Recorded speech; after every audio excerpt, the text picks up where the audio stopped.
guys, welcome to Sameer Patel Public School. How are you friends? Today we see chapter 3 of 6th class सहायक वाचन हमारा मध्य प्रदेश प्रमुख पर्यटन एवं दर्शनीय स्थल. Watch the video from start to end. If you like the video then please like and share. आइए हम चैप्टर 3 प्रमुख पर्यटन एवं दर्शनीय स्थल को एक्सप्लेन कर लेते हैं. ठीक है. मध्य प्रदेश का गौरवशाली अतीत एवं अपार नैसर्गिक सौंदर्य वाला प्रदेश है. प्रदेश में अनेक ऐतिहासिक दुर्ग, प्राचीन गुफाएं, प्रसिद्ध तीर्थ स्थल एवं प्राकृतिक रमणीय स्थल है. ठीक है.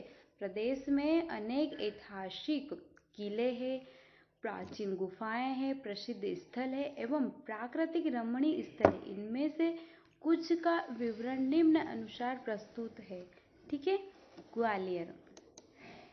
अब हम यहाँ पर ग्वालियर के बारे में जानेंगे. ठीक है. मध्य प्रदेश के उत्तर में स्थित ग्वालियर शहर एक महानगर है. मध्य प्रदेश के उत्तर में स्थित, ठीक है, मध्य प्रदेश के उत्तर में स्थित ग्वालियर एक महानगर है. यहाँ राजा सूरजसेन द्वारा बनवाया गया ग्वालियर का किला इतना विशाल, भव्य एवं सुदृढ़ दुर्ग है कि इसे भारत के किलों का रत्न या भारत के किलों का सिरमौर कहा जा सकता है. ठीक है.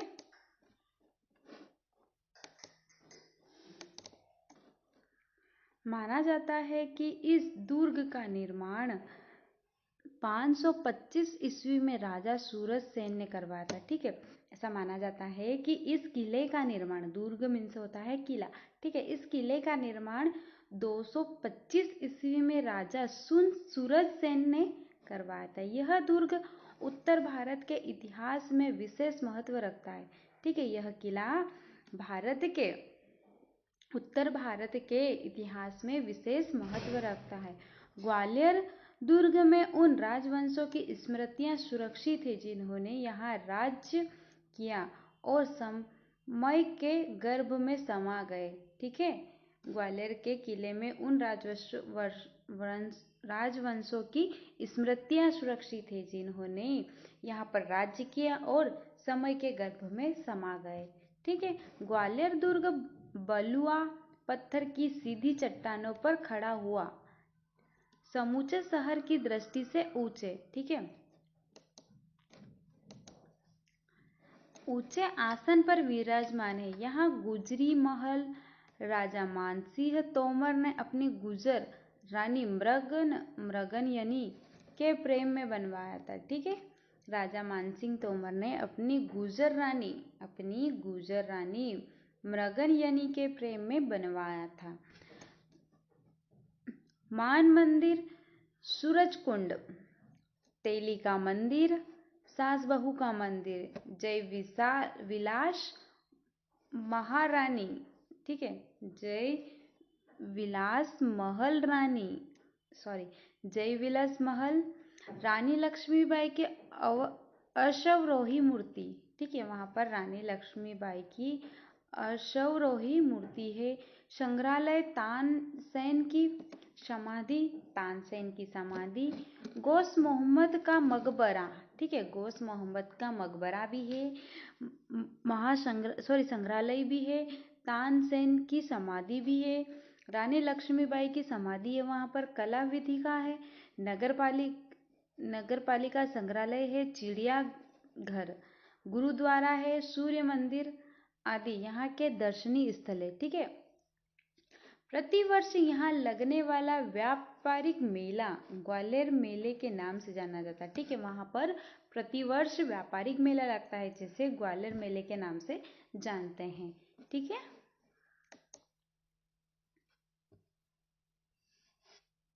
दतिया. अब हम दतिया के बारे में जानेंगे. दतिया भी एक प्रसिद्ध स्थल है.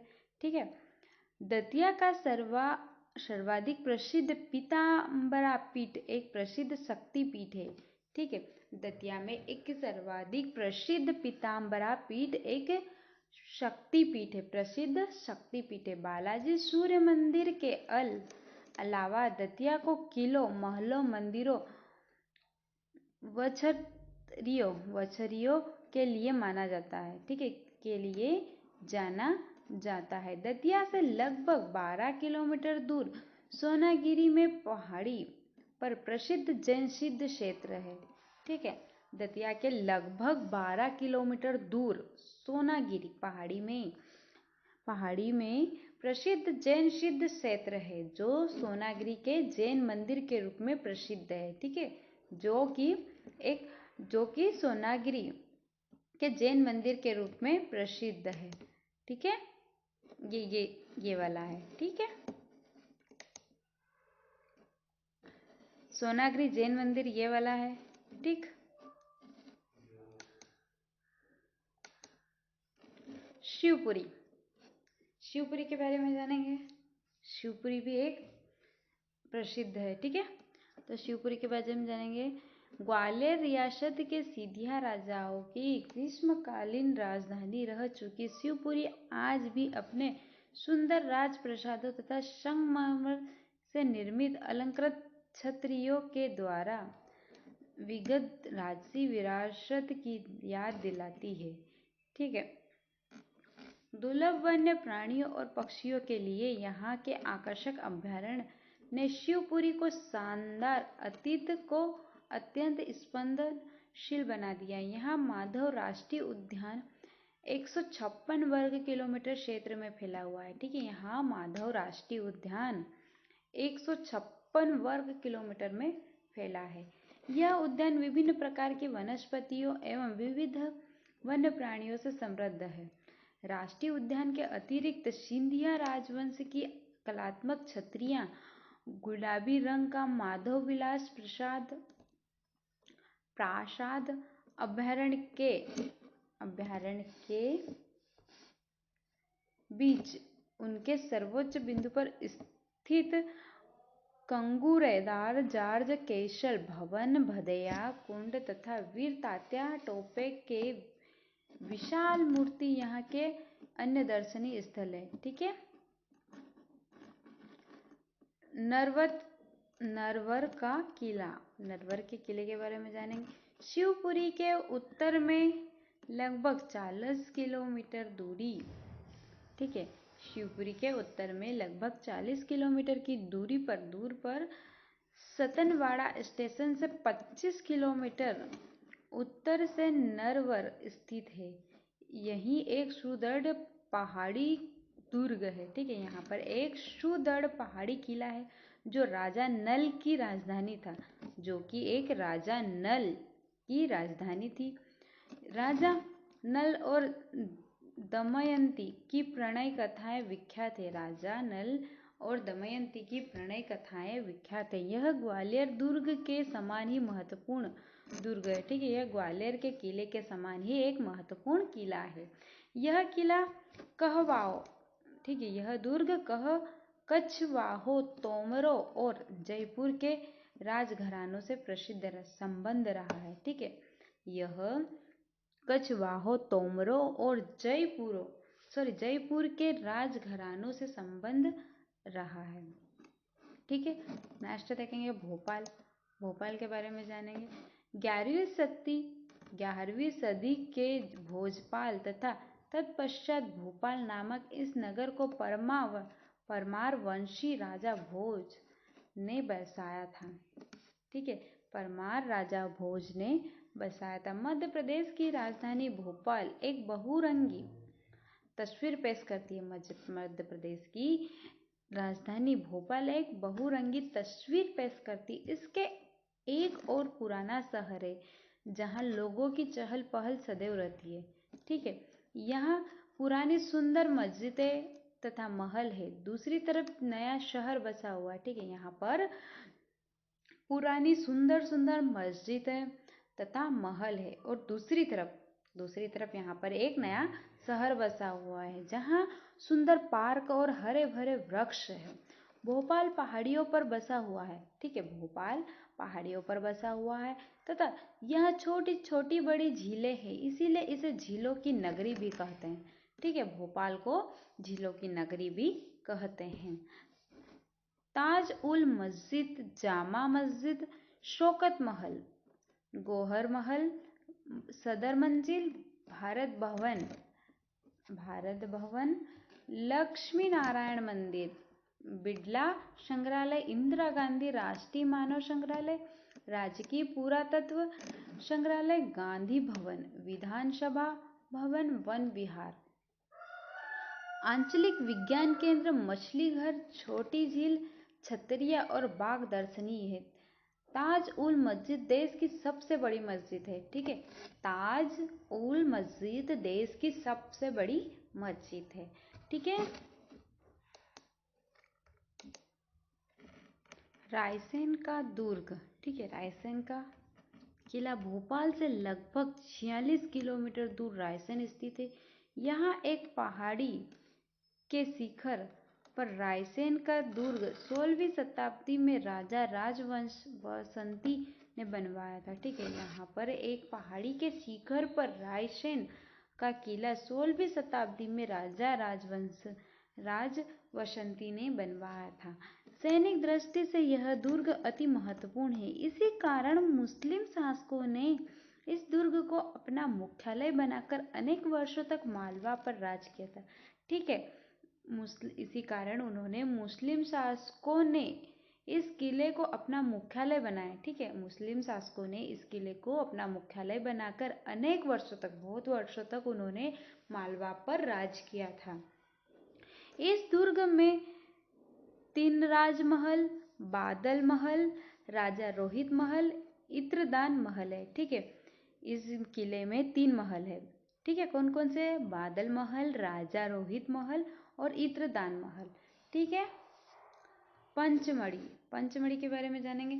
होशंगाबाद जिले में पिपरिया से कुछ ही दूरी पर सतपुड़ा पर्वत श्रेणियों पर अवस्थित पंचमढ़ी का प्राकृतिक सौंदर्य मंत्र मुक्त करने वाला है। ग्रीष्म काल में जब मैदानी भाग लू के तपते थपेड़ों से व्याकुल रहते हैं, तब पंचमढ़ी में शीतल समीर के झोंके का स्पर्श अत्यंत आनंददायी तथा सुखद प्रतीत होता है। ठीक है, पंचमढ़ी में शीतल समीर के झोंकों का स्पर्श अत्यंत आनंददायी तथा सुखद प्रतीत होता है। पर्वतीय जलवायु स्वास्थ्यवर्धक है। वहाँ की पर्वतीय जलवायु स्वास्थ्यवर्धक है। ठीक है, पंचमढ़ी का शाब्दिक अर्थ है 5 कुटिया। पंचमढ़ी का शाब्दिक अर्थ क्या है? 5 कुटिया, जो यहाँ विद्यमान 5 गुफाओं की सूचक है। ठीक है, जो कि 5 गुफाओं की सूचक है, जिसे पांडव गुफा कहते हैं। ठीक है, प्रचलित दंत कथा के अनुसार इसमें पांडवों ने वनवास काल का एक वर्ष बिताया था। ठीक है, इसमें पांडवों ने वनवास काल का एक वर्ष बिताया था। प्राचीन वास्तुवेत्ता इन गुफाओं को बौद्धकालीन मानते हैं, जो संभवतः सांची अजंता के बीच की संयोजक कड़ियों की प्रतीक है। ठीक है,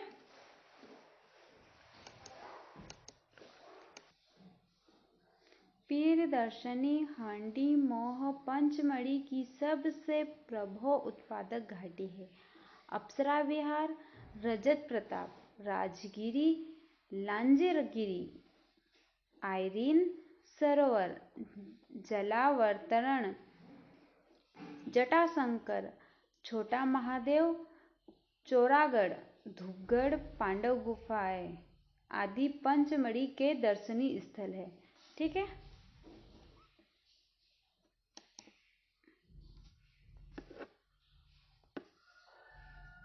उज्जैन। अब हम यहाँ पर उज्जैन के बारे में जानेंगे। उज्जैन शिप्रा नदी के तट पर कुंभ मेले एवं महाकालेश्वर ज्योतिर्लिंग के लिए प्रसिद्ध है। ठीक है, उज्जैन शिप्रा नदी के तट पर कुंभ मेले एवं महाकालेश्वर ज्योतिर्लिंग के लिए प्रसिद्ध है। महाराजा जय सिंह के द्वारा निर्मित 3 वेधशालाओं में से एक जंतर मंतर यहाँ भी है। ठीक है, जय सिंह के द्वारा निर्मित एक वेधशाला है जिसे जंतर मंतर है। ठीक है, यह जंतर मंतर के नाम से जाना जाता है। राजा विक्रमादित्य की इस नगरी से ही विक्रम संवत प्रारंभ हुआ, जो ईसा से भी पुराना है, ठीक है, जो कि ईसा से भी बहुत पुराना है। यहाँ मंगलनाथ का मंदिर, भर्तृहरि की गुफाएं, प्राकृतिक, ऐतिहासिक, पुरातात्विक दृष्टि से अनेक स्थलों का भ्रमण किया जा सकता है, ठीक है। यहाँ पर बहुत पुरानी प्राकृतिक, ऐतिहासिक, पुरातात्विक दृष्टि के अनेक स्थल है, ठीक है, और मंगलनाथ का मंदिर है, भर्तृहरि की गुफाएं हैं, ठीक है, यहाँ पर भ्रमण किया जा सकता है। मंगलनाथ मंदिर के समीप सांदीपन आश्रम है, ठीक है, मंगलनाथ मंदिर के पास में सांदीपन आश्रम है। माना जाता है कि यहाँ कृष्ण एवं सुदामा ने शिक्षा ग्रहण की थी, ठीक है, ऐसा माना जाता है कि यहाँ पर कृष्ण और सुदामा ने शिक्षा ग्रहण की थी, ठीक है। इंदौर, अब हम यहाँ पर इंदौर के बारे में जानेंगे। होलकर राजवंश की वीरांगना रानी अहिल्याबाई की नगरी इंदौर अब व्यापारिक नगरी के रूप में जानी जाती है। 18वीं सदी से इंद्रेश्वर मंदिर के नाम पर इसे इंदौर नाम प्राप्त हुआ था, ठीक है। 18वीं सदी में इंद्रेश्वर मंदिर के नाम पर इसे इंदौर नाम प्रसिद्ध हुआ था। यह एक महानगर है, ठीक है। यहाँ होलकर राजवंश से जुड़े अनेक स्मारक दर्शनीय है। इंदौर के लाल बाग महल, बड़े गणपति, कांच मंदिर, टाउन हॉल, केंद्रीय संग्रहालय, गीता भवन, राजवाड़ा, छत्रिया, अन्नपूर्णा, कस्तूरबा ग्राम, बीजा सेंटेक्री और गोमट गिरी आदि दर्शनीय स्थल है, ठीक है। ये वहां पर आदि दर्शनीय स्थल है, ठीक है। ये इस प्रकार से है, ठीक। महेश्वर, अब हम यहाँ पर महेश्वर के बारे में जानेंगे। इंदौर से लगभग 90 किलोमीटर दूर नर्मदा के किनारे बसा महेश्वर अर्थात महिष्मती कार्तवीर्य अर्जुन की प्राचीन राजधानी और भारतीय संस्कृति की उदय स्थली थी, ठीक है। इंदौर से लगभग 90 किलोमीटर की दूरी पर नर्मदा के किनारे बसा महेश्वर अर्थात महिष्मती कार्तवीर्य अर्जुन की प्राचीन राजधानी और भारतीय संस्कृति की उदय स्थली थी। इंदौर के होलकर वंश की रानी अहिल्याबाई ने इसका पुनरुद्धार कर इसे राजधानी बनाया था, ठीक है। अहिल्याबाई ने इसका पुनरुद्धार किया और इसे राजधानी बनाया था। यहाँ राजगद्दी, राजवाड़ा, नर्मदा के किनारे बने घाट और मंदिर तो दर्शनीय है ही, महेश्वरी साड़ियों के लिए भी यह स्थान प्रसिद्ध है, ठीक है। वहां पर नर्मदा के किनारे घाट पर मंदिर तो है ही है, लेकिन उसके साथ में माहेश्वरी साड़ियों के लिए भी यह प्रसिद्ध स्थान है, ठीक है। अब नेक्स्ट देखेंगे मांडू के बारे में जानेंगे। इंदौर से लगभग 100 किलोमीटर दूर धार जिले में स्थित मांडू शताब्दियों से कई हिंदू और मुस्लिम शासकों के लिए अधीन रहा है। प्रकृति की मनोहारी छटा ने मांडू के सौंदर्य को निखार दिया है। सैकड़ों फुट नीचे नर्मदा का विशाल पाट फैला है, ठीक है। सैकड़ों फुट नीचे नर्मदा का विशाल पाट फैला है, जिसकी सीधी गंध समूचे परिवेश को अति रोमांचक बना देती। यहाँ निर्मित मंडपों, स्तंभ युक्त कक्षों, गुंबदों और बुर्जों से अतीत काल की स्मृतियां जुड़ी है, ठीक है। मांडू को बाज बहादुर और रानी रूपमती की प्रणय गाथा से जोड़ा गया है। समुद्र से 200 फीट ऊंचा पर विंध्य पर्वतमाला की गोद में स्थिति इस सुरक्षित स्थल को मालवा के परमार राजाओं ने अपनी राजधानी बनाया था। यहाँ का प्रत्येक सत्यपथ भारतीय वास्तुकला का भव्य नमूना है, ठीक है। मांडू पर कोटा, इसमें 12 दरवाजे हैं। मांडू पर कोटा, इसमें 12 दरवाजे हैं, जो रामपोल, तारापुर दरवाजा, जहांगीर दरवाजा, दिल्ली दरवाजा, ठीक है। रामपोल, तारापुर दरवाजा, जहांगीर दरवाजा और दिल्ली दरवाजा आदि नामों से जाना जाते हैं। यह निर्माण अपनी मजबूती के लिए प्रसिद्ध है। यह निर्माण अपनी मजबूती के लिए प्रसिद्ध है। इसके अतिरिक्त जहाज महल, हिंडोला महल, होशंग शाह का मकबरा, जामी मस्जिद, अशफी महल, रेवाकुंड, रूपमती मंडप, नीलकंठ महल, हाथी महल तथा लोहानी गुफाएं आदि दर्शनीय, ठीक है, ये वहां पर देखने के लिए है। बाघ गुफा है, ठीक है। अब हम नेक्स्ट देखेंगे बाघ गुफा के बारे में जानेंगे। मांडू से लगभग 125 किलोमीटर और इंदौर से लगभग 146 किलोमीटर दूर स्थित बाघ की गुफाएं विंध्याचल की पहाड़ियों में स्थित है, ठीक है। ये विंध्याचल के पहाड़ियों में स्थित है। बाघ की गुफाएं अजंता की गुफा के समान कलापूर्ण भित्ति चित्रों से युक्त है। इन चित्रों को 5वीं और 7वीं शताब्दी के मध्य चित्रित किया गया, ठीक है। 5वीं और 7वीं शताब्दी के मध्य चित्रित किया गया माना जाता है। इन गुफाओं का निर्माण ऊंची ऊंची पहाड़ियों को काटकर किया गया है, ठीक है। ऐसा माना जाता है कि इन पहाड़ियों का निर्माण ऊंची ऊंची पहाड़ियों को काटकर किया गया है। ये पहाड़ियां बाघ नदी के किनारे स्थित है। प्रारंभ में यहाँ 9 गुफाएं थी, लेकिन अब केवल 5 रह गई है। ये गुफाएं बौद्ध विहारों के रूप में ईसा की 5वीं सदी से निर्मित की गई थी, ठीक है। 52 गजा इंदौर से लगभग 128 किलोमीटर दूर, बड़वानी से 10 किलोमीटर दूर 52 गजा की पहाड़ियों में स्थित मंदिर जैन अनुयायियों का प्रमुख स्थल है। इन पहाड़ियों में 15वीं शताब्दी की 84 फीट ऊंची मूर्ति है जो आकर्षण का मुख्य केंद्र है, ठीक है। ओंकारेश्वर, अब हम यहाँ पर ओंकारेश्वर के बारे में जानेंगे। 12 ज्योतिर्लिंगों में से ओंकारेश्वर भी एक ज्योतिर्लिंग है, ठीक है। 12 ज्योतिर्लिंगों में से ओंकारेश्वर भी एक ज्योतिर्लिंग है जो खंडवा से लगभग 77 किलोमीटर और इंदौर से 72 किलोमीटर दूर नर्मदा के तट पर स्थित है। नर्मदा इसे द्वीप की तरह घेरती है, ठीक है। नर्मदा इसे द्वीप की तरह घेरती है जिससे ज्योतिर्लिंग ओम आकार ग्रहण कर लेता है। अम्बलेश्वर शिवलिंग और नर्मदेश्वर भी यही है।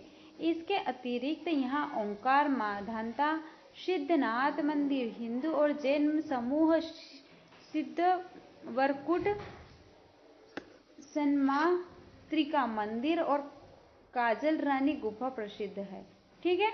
नेक्स्ट देखेंगे जबलपुर के बारे में जानेंगे।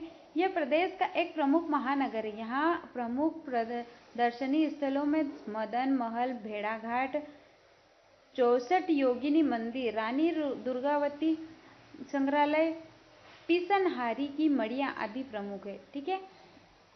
नेक्स्ट देखेंगे भेड़ाघाट के बारे में जानेंगे। जबलपुर से लगभग 21 किलोमीटर दूर स्थित भेड़ाघाट की संगमरमर की चट्टाने पर तेज प्रभाव से गिरता नर्मदा नदी का जल पर्यटकों को आकर्षित करता है। भेड़ाघाट पर संगमरमर की ऊंचाई दूधिया चट्टानों के बीच बहती है, ठीक है। दूधिया चट्टानों के बीच बहती है नर्मदा नदी अति सुंदर दृश्य उपस्थित करती है। इस स्थल पर पर्यटकों के लिए नौका विहार की सुविधा है। धुआंधार और बंदर कूदनी, पूर्णिमा रात्रि का नौका विहार आदि यहाँ के प्रमुख आकर्षण है, ठीक है।